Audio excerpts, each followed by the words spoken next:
Au-dessus des puissances, au-dessus des rois, au-dessus de la nature et de la création, au-dessus de tout. Bonjour, bonjour bien-aimés en Christ. Soyez pleinement bénis dans le nom de Jésus. Encore bienvenue dans ce culte, n'est-ce pas, de ce jour. Et nous voulons croire que le Seigneur qui nous a gardés, qui a pris soin de nous tout au long de cette semaine, va encore nous bénir ce matin dans le cadre de notre culte dominical. Alors nous voulons prier un instant le Seigneur pour recommander ces moments pour qu'il nous dirige dans la force de son esprit. Père, nous te rendons toute la gloire. Merci pour ton Esprit Saint qui vit et qui règne, qui a la puissance de convaincre les cœurs, qui a la puissance, n'est-ce pas, d'agir, de transformer, qui a la puissance, Seigneur, de briser les chaînes. Nous venons te bénir pour tout ce que tu as accompli dans chacune de nos vies, Seigneur, tout au long de cette semaine écoulée. Nous voulons te rendre toute la gloire parce que tu es le Saint, tu es le véritable, tu règnes à jamais, tu vis à jamais. Tu es celui qui est, Seigneur, et qui restera toujours notre Seigneur et notre Dieu. Encore une fois, je te recommande ce moment pour que tu prennes possession, que tu diriges. Seigneur, souviens-toi de moi, de mes membres. Souviens-toi, Seigneur, de mes faiblesses, que tu les transformes, Seigneur, de manière à ce que ta parole soit communiquée en esprit, en vérité. Merci, Père, de ce que tu m'exauces toujours. À cause de ton nom, Jésus, que j'ai prié. Amen. Alors, ce matin, nous voulons encore dire merci au Seigneur, qui nous fait la grâce d'être là, d'avoir la vie. Et aujourd'hui, il nous fait encore la grâce de l'écouter. Alors, nous sommes très reconnaissants, n'est-ce pas, pour tout ce que le Seigneur fait dans nos vies, tout ce qu'il fait dans la vie de nos familles, les épreuves. Le Seigneur est là, présent, et nous bénissons Dieu pour cela. Alors, ce matin, nous avons le privilège de partager avec vous la parole de Dieu. Alors, le thème de ce matin est intitulé « Que fait le juste en temps de crise ?» Que fait le juste en temps de crise? Que fait le juste en temps de crise?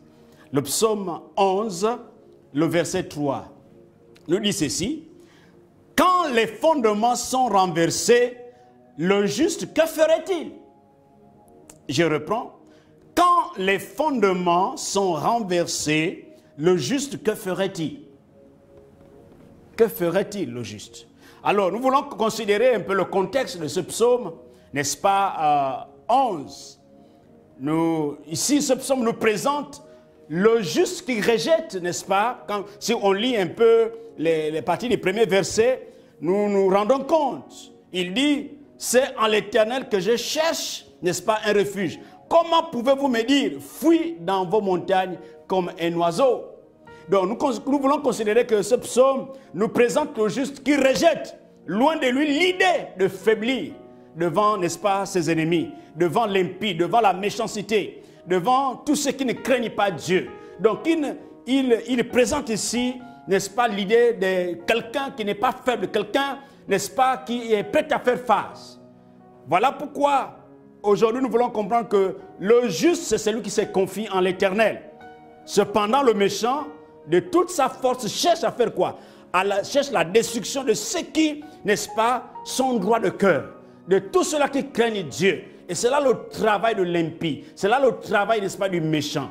Mais la question que nous allons répondre ce matin à ce verset, si toute ressource humaine, tout terrain sur lequel l'espérance aurait pu s'établir sur la terre, n'est-ce pas, font défaut. Et la question, que fera le juste? Que fera le juste? Alléluia. Que fera le juste si tout ce qui contribue à la sécurité de l'homme, les bases, les valeurs de la société, donc les fondements sont renversés? Que fera le juste? C'est la grande question. Les amis, le juste, c'est celui, n'est-ce pas, selon le contexte chrétien, le juste, c'est celui qui a donné sa vie à Jésus. Il est considéré comme injuste devant le Seigneur. Il est injuste devant le Seigneur. Et devant l'injustice, devant la déstabilisation, devant, n'est-ce pas, l'adversité, que fait le juste? Devant la persécution, que fait le juste?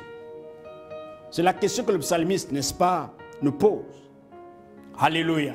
Que fait le juste? Va-t-il fuir? Que fera le juste? Alléluia.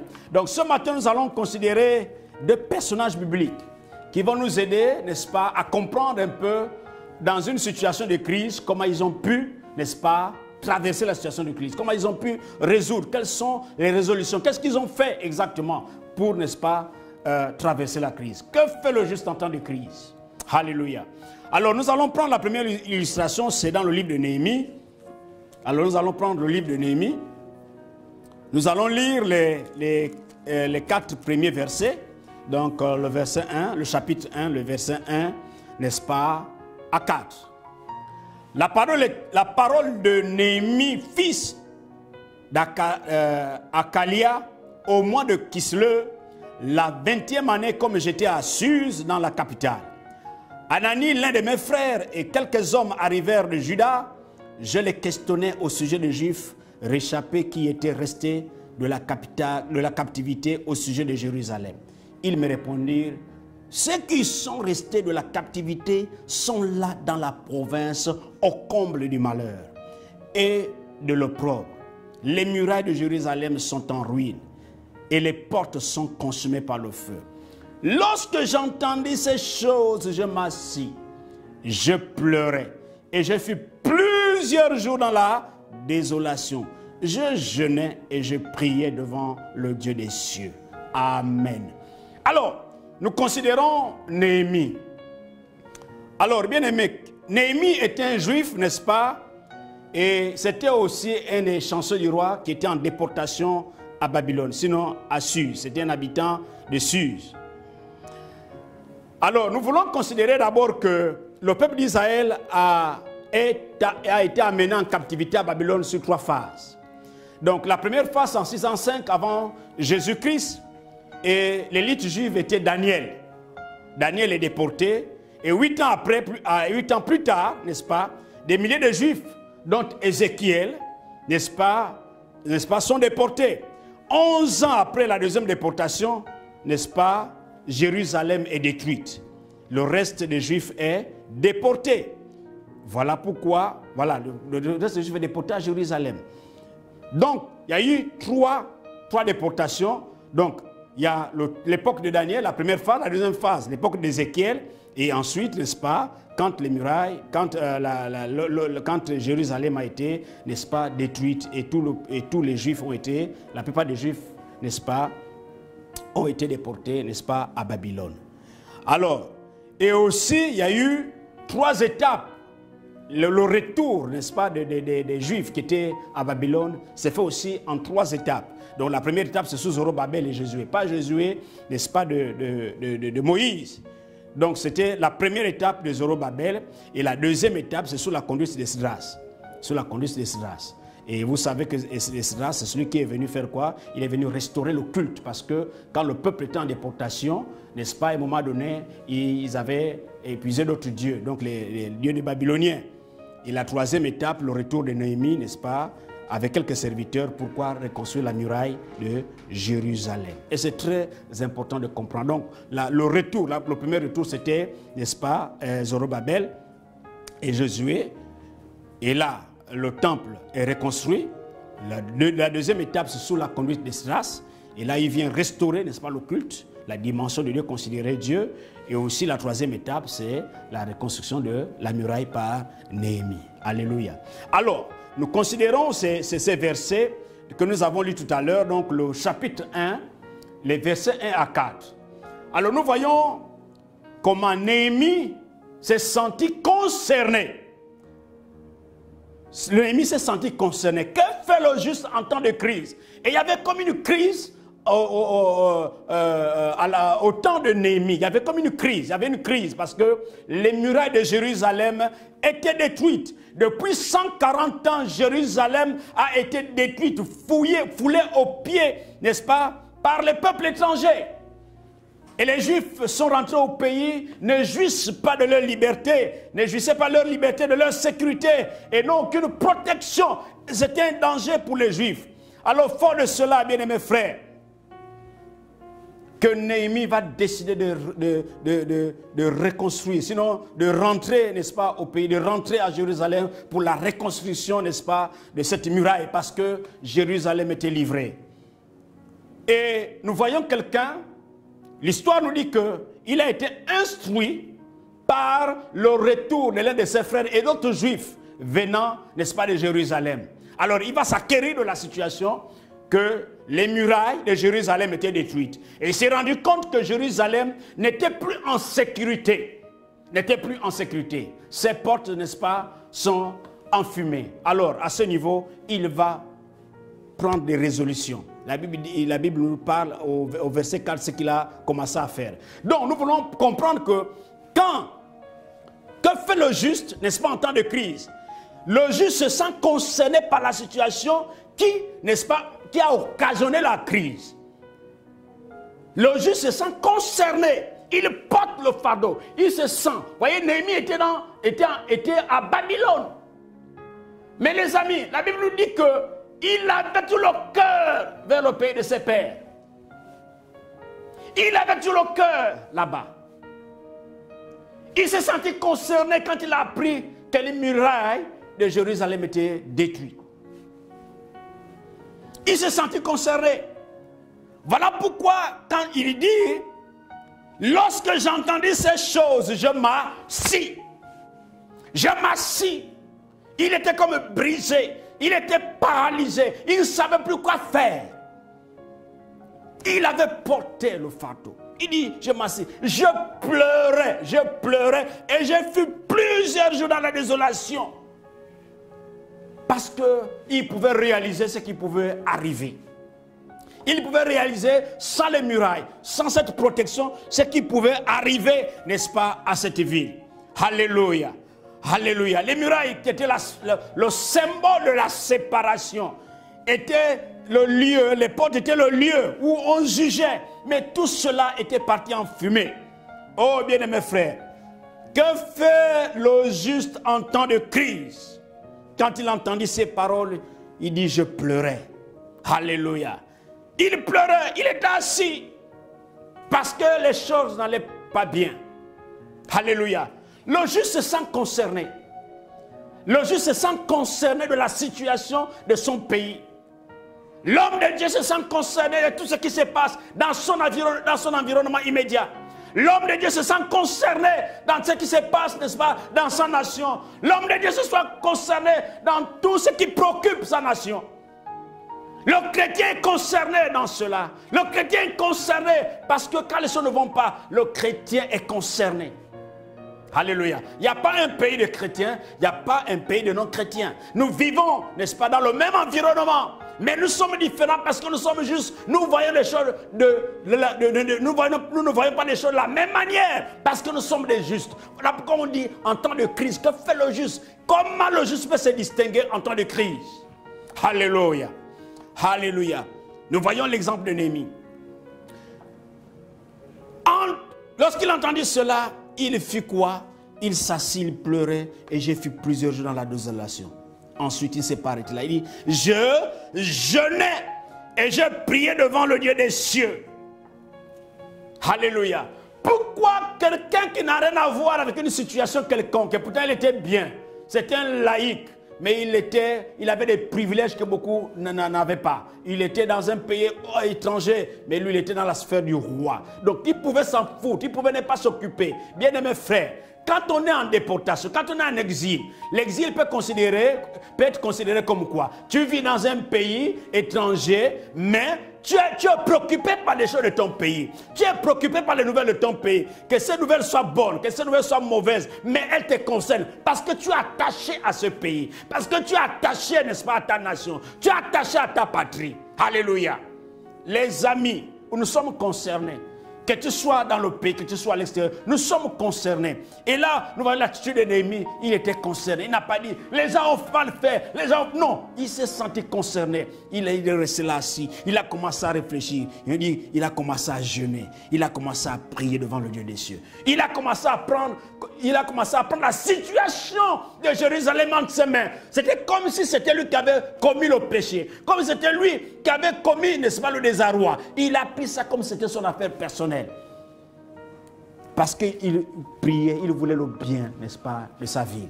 Il voulait le bien, n'est-ce pas, du pays de ses pères. Il voulait le bien de ses frères. Il voulait le bien de ses sœurs dans la nation. Alléluia. Alléluia. Le juste se sent concerné. Le juste se sent concerné dans la situation, n'est-ce pas, de son pays, de son environnement. Il se sent concerné. Alléluia. Oh Seigneur, aide-nous. On se lamente souvent, n'est-ce pas, sur l'état de l'Église, sur l'état de la nation. Est-ce que nous nous sommes identifiés à la nation? Est-ce que nous sommes identifiés à l'Église, à l'état de l'Église, à l'état de la nation? Si nous nous identifions, n'est-ce pas, nous pouvons porter le fardeau. Bien-aimés frères, en temps de crise, le juste doit se distinguer. Le juste doit se distinguer. C'est-à-dire quand le juste part, quand le juste porte des actions, il doit se distinguer. Alléluia. Il doit se distinguer. Portons le fardeau. Portons le fardeau. En temps de crise, portons le fardeau. Sentons-nous concernés. Sentons-nous concernés en temps de crise. Sentons-nous concernés. C'est vraiment important. Le juste se sent concerné. Quand il entend ces paroles, il pleure. Il s'identifie à l'état, n'est-ce pas, de la situation. Il s'identifie à l'état de la situation. Est-ce que nous pouvons nous identifier à l'état de la situation? Est-ce que nous nous identifions à l'état de la situation? Le fardeau conduit à l'action, donc à la prière. Quand nous avons le fardeau, ça nous conduit à l'action. Le fardeau nous conduit à l'action. On ne peut pas avoir un fardeau sans action. Non, le fardeau nous conduit à l'action. Alléluia. C'est très important. Que fait le juste en temps de crise? Le juste se sent concerné par la situation, n'est-ce pas, qui a occasionné la crise. Qu'est-ce qui a occasionné la crise dans ta maison?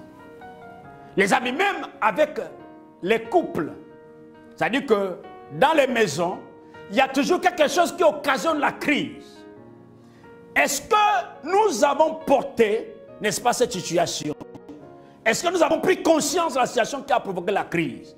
Parce que tu ne peux pas résoudre une crise si tu ne portes pas, tu ne prends pas conscience de la situation de la cause de la crise. Qu'est-ce qui a occasionné la crise? Et quand tu prends conscience, tu peux bien résoudre la crise. Alléluia. Tu peux bien résoudre la crise. C'est important. Parce que si l'un des partenaires n'accepte pas la situation qui a occasionné la crise, vous ne pouvez pas résoudre une crise.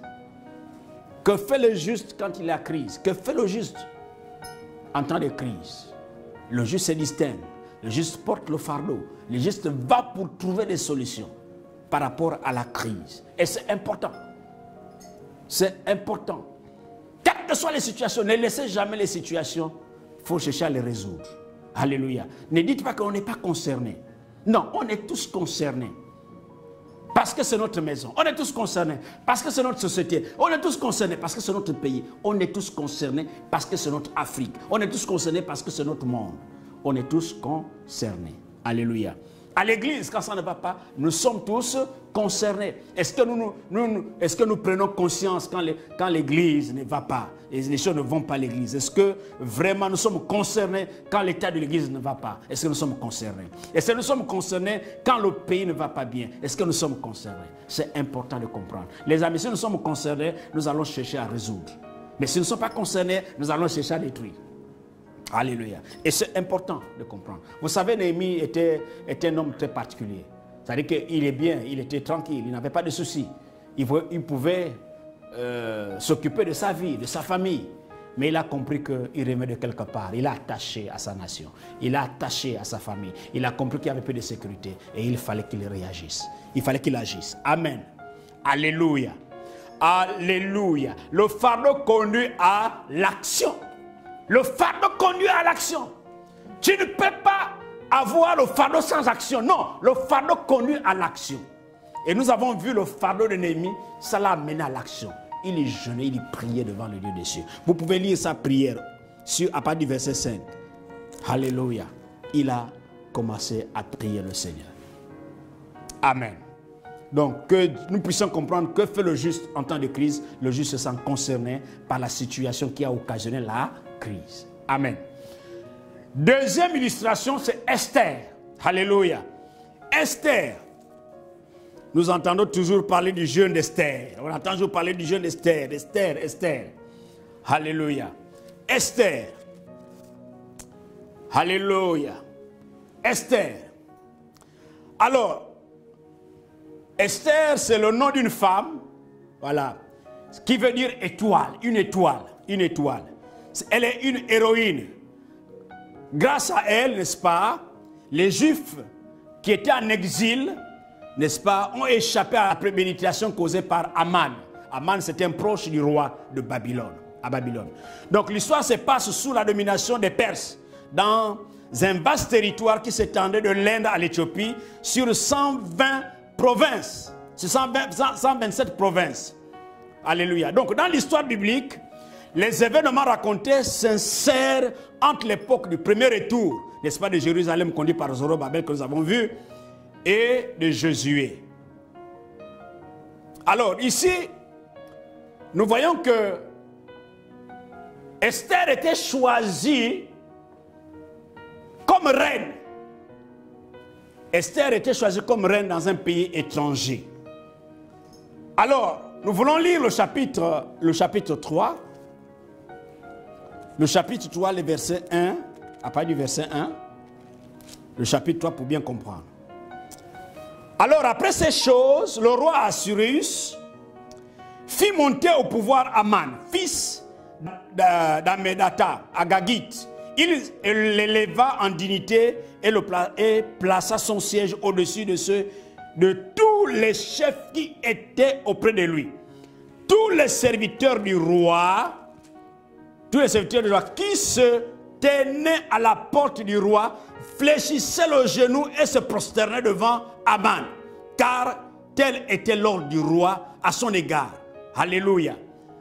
Donc cet homme était le bras droit, n'est-ce pas, du roi Assuérus.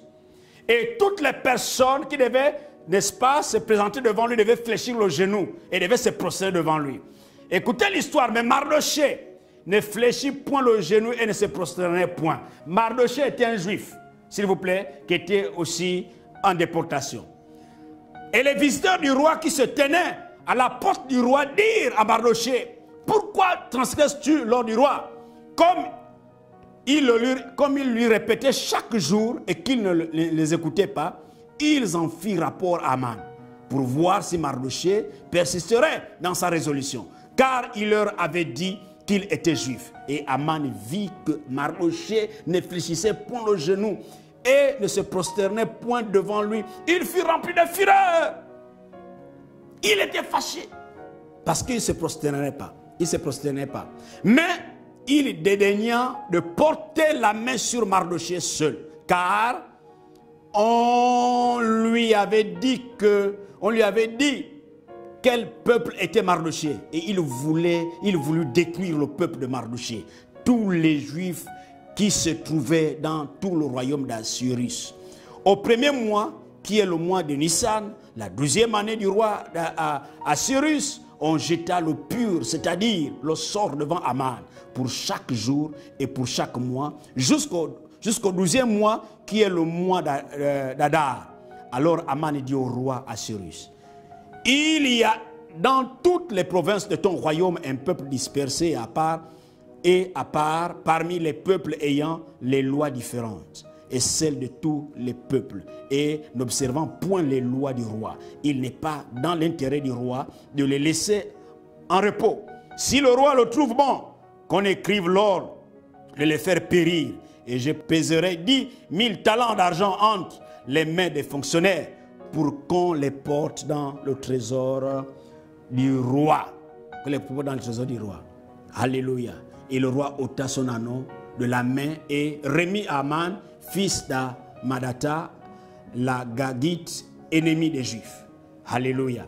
Donc, ici nous voyons qu'il y a un complot qui se passe parce que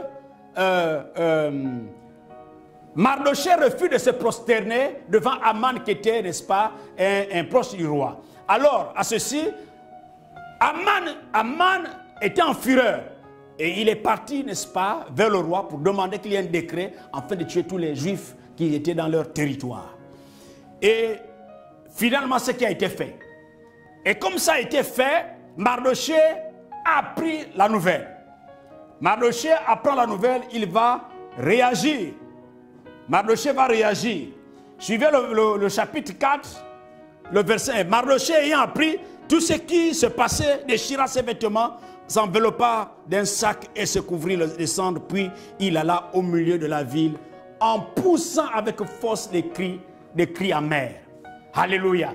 Et quand il va le faire, les nouvelles vont arriver auprès d'Esther. Esther va envoyer, n'est-ce pas, l'un des conseillers pour voir comment il fallait résoudre cela, pour s'acquérir de la situation. Le verset 4, les servantes d'Esther et ses eunuques vinrent lui annoncer cela, et la reine fut très effrayée. Elle envoya ses vêtements à Mardochée pour le couvrir et lui faire ôter son sac, mais il ne l'accepta pas. Alors, les amis, la situation est très grave. Alors, Esther est là-dessus et Mardochée lui raconta tout ce que, c'est-à-dire qu'après avoir envoyé l'émissaire, Esther a envoyé l'émissaire, alors Mardochée va raconter tout ce qui se passe, le complot qui se passe contre les Juifs. Et il va lui donner aussi les copies, n'est-ce pas, de l'édit publié par, n'est-ce pas, le roi pour enfin de finir avec les Juifs. Esther chargea attaque d'aller dire à Mardochée, tous les serviteurs du roi. Et bien avant ça, il y a quelque chose qui va se passer. Mardochée lui monta, voilà, pour aller dire, province du roi, des exils qui portaient à peine la mort contre quiconque, homme et ou femme. En fait, ici, la situation est que quand Mardochée va faire connaître la situation à la reine, pour elle, c'était une situation difficile parce qu'on ne peut pas se présenter, n'est-ce pas, devant le roi si le roi ne t'a pas fait appel. Sinon, tu mérites la mort. Et c'était la situation, n'est-ce pas, de la reine Esther. Et là, Mardochée va être en fureur parce que Mardochée ne peut pas comprendre qu'elle a une position une grande position, elle ne peut pas résoudre quelque chose. Et là, Mardochée va réagir. Écoutez ce que Mardochée dit. Car si tu t'étais maintenant, le secours et la délivrance surgiront d'autre part pour les Juifs. Et toi et la maison de ton père, vous périrez. Qui sait si ce n'est pas pour un temps comme celui-ci que tu es parvenu à la royauté. Alléluia. Alléluia. Vous comprenez? Vous savez, il y a des gens qui occupent une position, mais ne savent pas, parfois c'est une position stratégique. Alléluia. Parfois c'est une position stratégique. Et là, Mardochée rappelle à Esther. Et si tu ne sais pas que tu es monté à la royauté pour la stratégie, pour ce qui devait arriver, pour que tu sauves le peuple. Et c'est là où Esther a pris conscience. Alléluia. C'est là où Esther a commencé à prendre conscience. Esther envoya dire à Mardochée, va rassembler tous les Juifs qui se trouvent à Suse et jeûner pour moi sans manger ni boire pendant 3 jours, ni la nuit, ni le jour. Moi aussi je jeûnerai de même avec mes servantes. Puis j'entrerai chez le roi malgré la loi, et si je dois périr, je périrai. Alléluia. Vous avez compris, les amis? Et là, Esther a pris conscience que la position qu'elle occupe, c'est une position stratégique devant le Seigneur.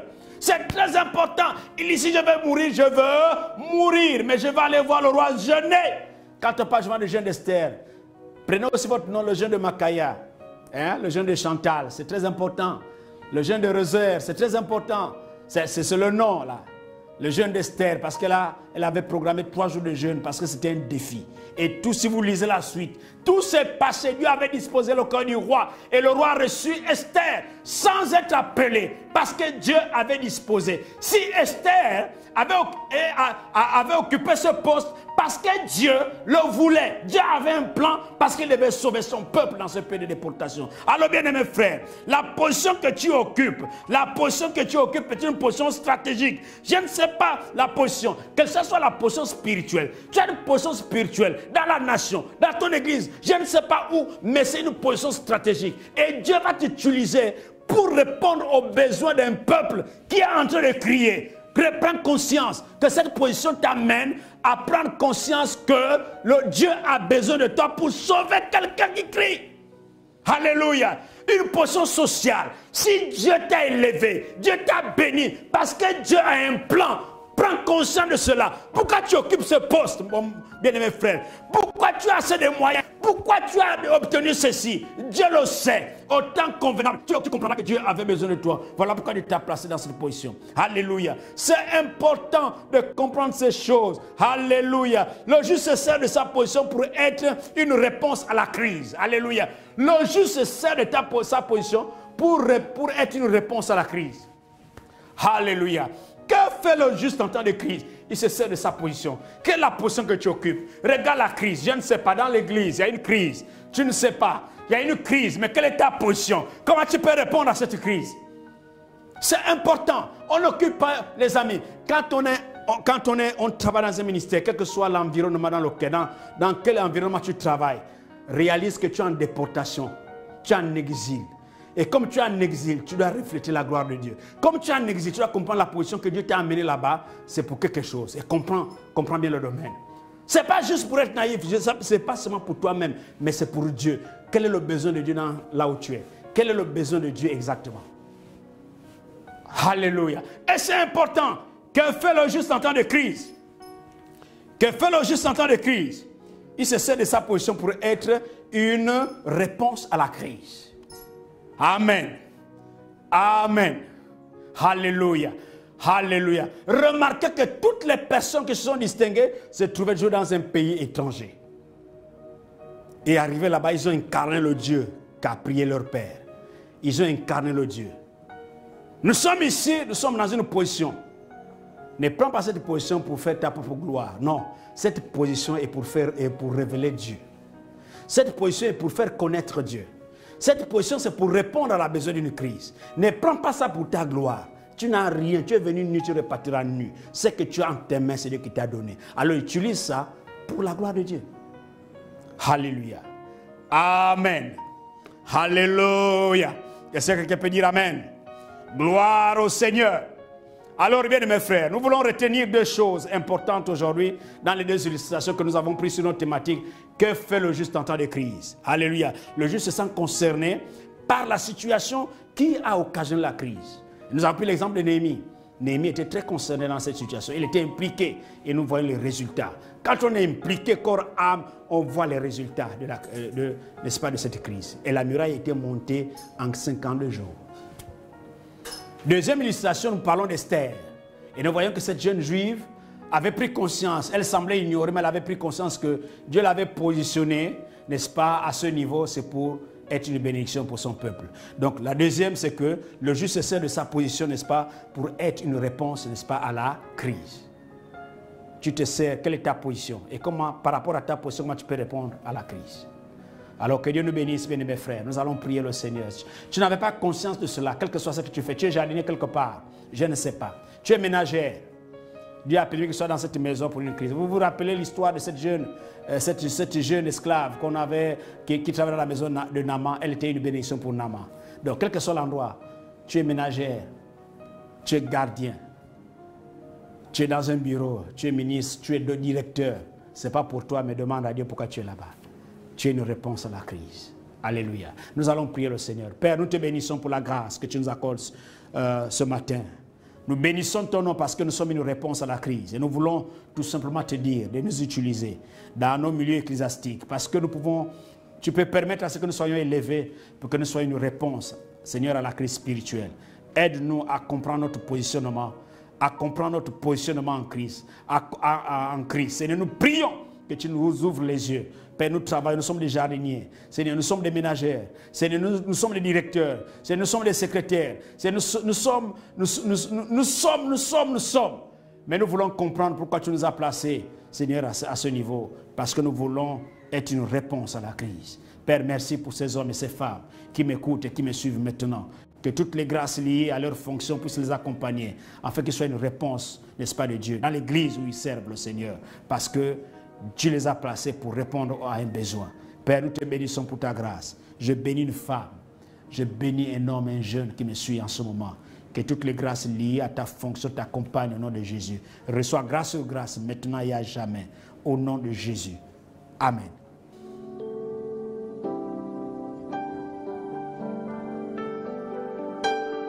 Au-dessus des puissances, au-dessus de tout.